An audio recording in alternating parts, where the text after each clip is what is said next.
Hello बच्चों, नमस्कार। आप सभी को मेरी तरफ से जय हिंद।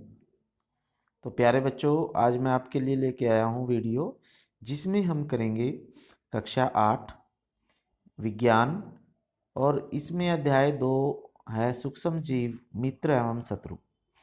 इस लेसन के हम मल्टीपल चॉइस क्वेश्चन आंसर करेंगे, यानी बहुविकल्पीय प्रश्न उत्तर, क्योंकि एग्ज़ाम में बहुविकल्पीय प्रश्न आधे नंबर के आएंगे, यानी 40 मार्क्स के आएंगे, 40 नंबर के आएंगे। इसलिए मैं इसके लिए एक अलग से सीरीज बना रहा हूँ।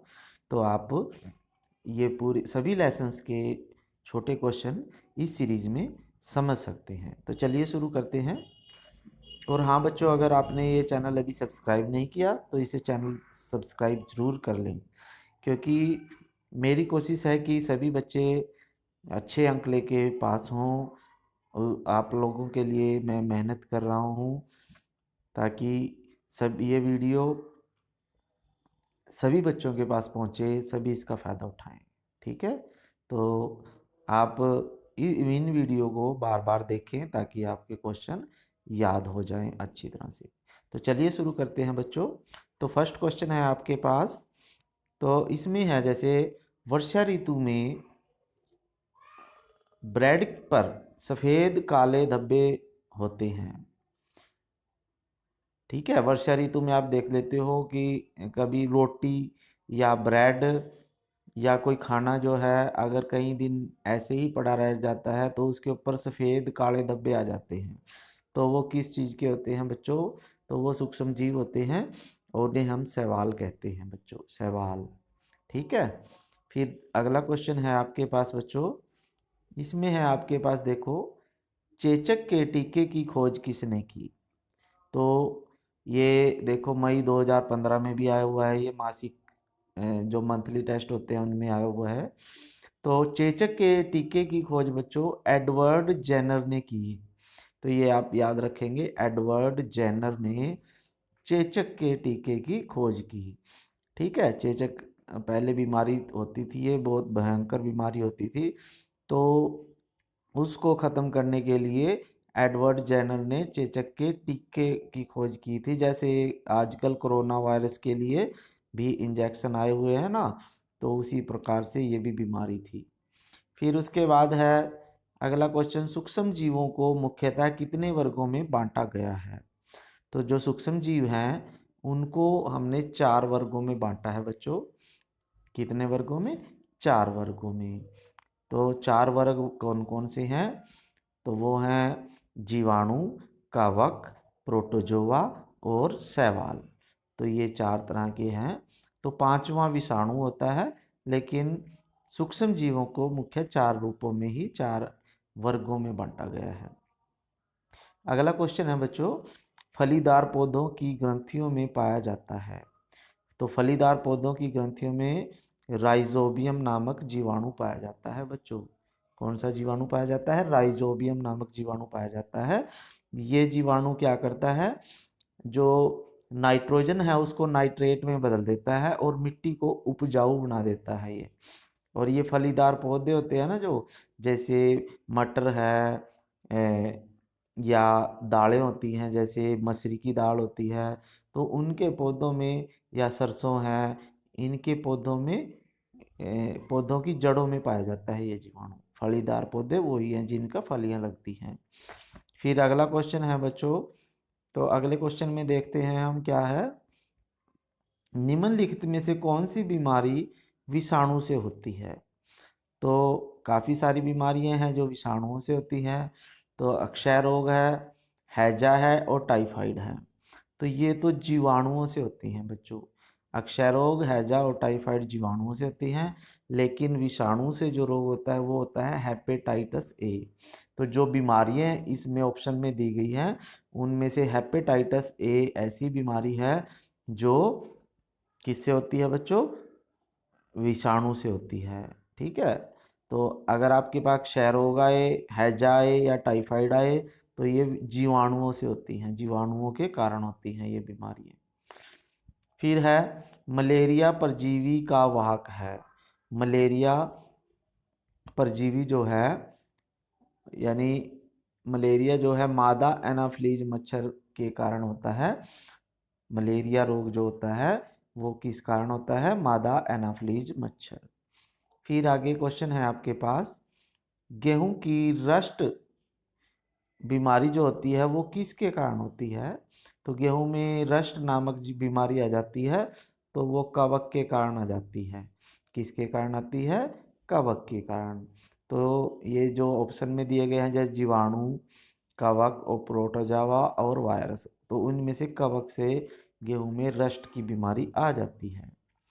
फिर है औषधीय सूक्ष्म जीव की वृद्धि को कम करती हैं, यानी जो औषधियाँ या जो दवाएं सूक्ष्म जीवों को की वृद्धि को कम करते हैं, यानी एंटीबायोटिक उनको बोलते हैं हम इंग्लिश में, क्योंकि बैक्टीरिया को वो कम कर देती हैं, मारती हैं, या हिंदी में इन्हें प्रतिजैविक कहते हैं। यानी जो जीवाणुओं को नष्ट करती हैं, जो दवाएं जीवाणुओं को नष्ट करती हैं, उन्हें हम प्रतिजैविक कहते हैं। क्या कहते हैं बच्चों? उनको हम बोलते हैं प्रतिजैविक। ठीक है। फिर आगे क्वेश्चन है आपके पास, चेचक के टीके की खोज किसने की? तो चेचक के टीके की खोज पहले भी क्वेश्चन आ गया, ये दोबारा से आ गया है, एडवर्ड जेनर ने की थी बच्चों। फिर है एडवर्ड जेनर ने किस टीके की खोज की? तो ये भी वही क्वेश्चन है, तो इसमें बीमारी पूछ ली है, तो चेचक के टीके की खोज उन्होंने की थी। ठीक है। तो सभी बच्चे अंत तक जरूर देखें वीडियो। तो संचारित रोगों का सबसे सामान्य वाहक क्या है? संचारित रोग क्या होते हैं बच्चों? जो बीमारियां एक दूसरे से लगती हैं, यानी जो सूक्ष्म जीवों के कारण या मनुष्य के द्वारा या किसी भी कारण से, पानी से, जल से, हवा से, सूक्ष्म जीवों या किसी जीव जंतु के द्वारा फैलती हैं जो बीमारियां, उन्हें संचारित रोग कहते हैं। तो जैसे घरेलू मक्खी होती है ना, जो मुख्य सबसे बड़ा बीमारियों का मुख्य कारण जो है घरेलू मक्खी है। घरेलू मक्खी जो होती है एक बीमार व्यक्ति से दूसरे बीमार व्यक्ति के शरीर पे बैठ जाती है बच्चों जाके, या गंदगी के कारण भी ये काफ़ी सारे रोग फैला देती है। ठीक है। इसलिए जब भी खाना खाते हैं या खाना आपने रखा हुआ है तो उसको ढक के रखें ताकि उसके ऊपर मक्खी ना बैठे। फिर आगे है, राइजोबियम नामक जीवाणु नाइट्रोजन स्थिरीकरण द्वारा मृदा की उर्वरा शक्ति को बढ़ाते हैं। तो ये जीवाणु कहाँ पाए जाते हैं? तो ये पाए जाते हैं बच्चों फलीदार पौधों की जड़ों में।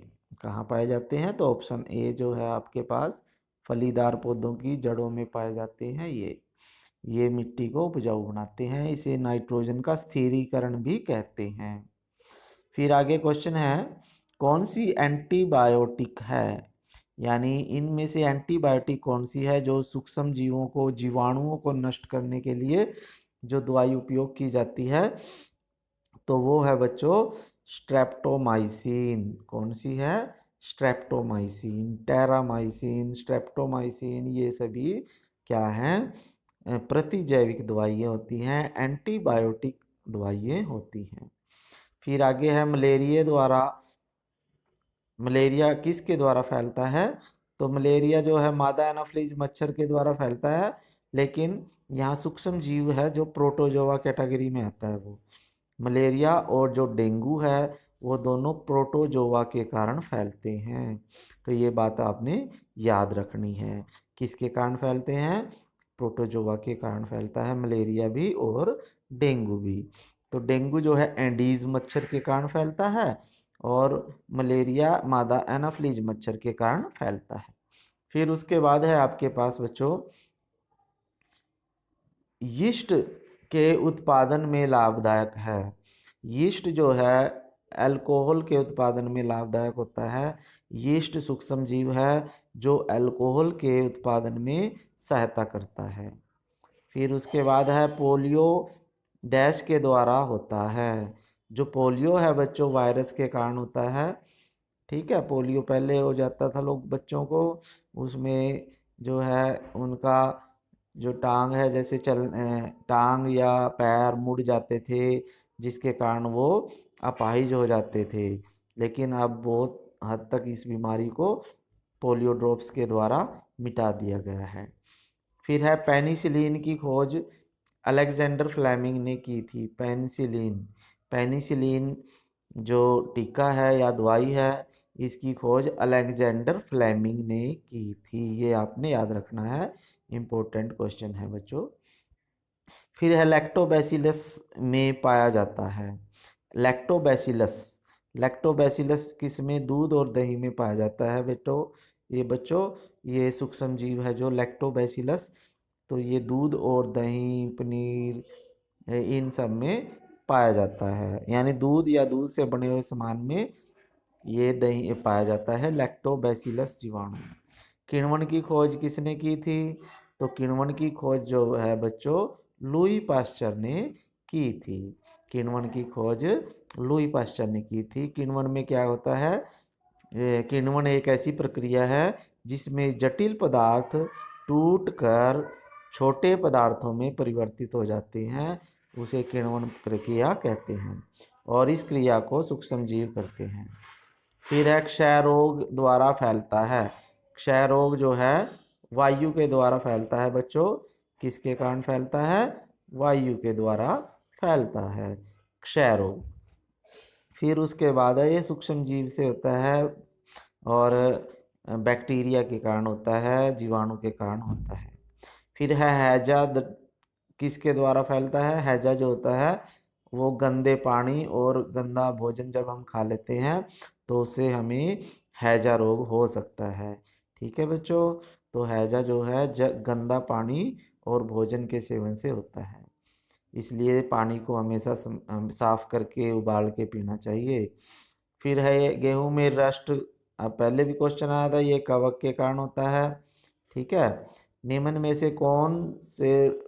में से रोगों का कौन सा जोड़ा जीवाणु द्वारा होता है? तो जीवाणु से हमारे पास जो है, इनमें से जो रोग हैं, एक तो हमारे पास क्षय रोग है और हैजा है। ये दोनों रोग जीवाणुओं के कारण होते हैं। जो चिकन पॉक्स है, पोलियो है, ये वायरस से होता है, विषाणु से होता है। टाइफाइड है, हेपेटाइटिस ए है, ये भी विषाणु से होता है, पोलियो, टाइफाइड।